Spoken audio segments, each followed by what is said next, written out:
Аял затынын орду өзгөчө, баалуу, өзгөчө мындай бир нарктуу десек да болот. Себеби бир макал табышмакты айткым келип атат да. Кыргызда мындай сөз бар. Асман ачык күн турат, күн жанында ай турат. Бул табышмактын жандырмагы баягы күн менен айды салыштыруу менен кыргыздын түшүнүгүндөгү эркек адам менен аял затынын орду жөнүндө да.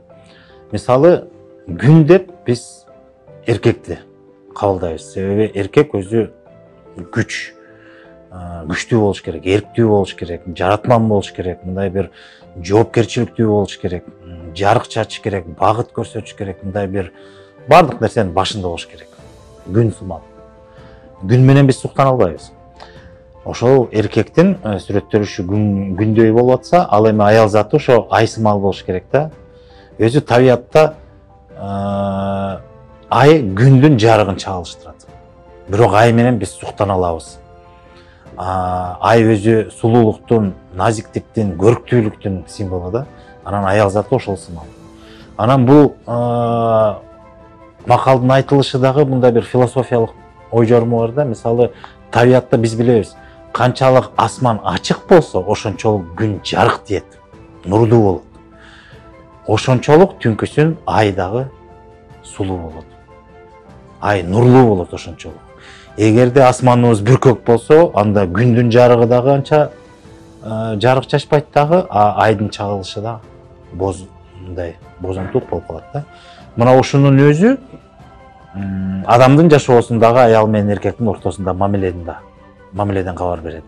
Аял затынын жашоодогу сулуулугу, анын назиктиги, сезимталдыгы, анын көрктүүлүгү эң ириде эркекке байланыштуу болот. Эгерде эркектер күндөй болуп, канчалык бийик, канчалык жарык, канчалык күчтүү болсо, күчтүү деген эми жакшы жагынан айтып атам да, ошончолук аял заты эркекти көрүп түздөнөт.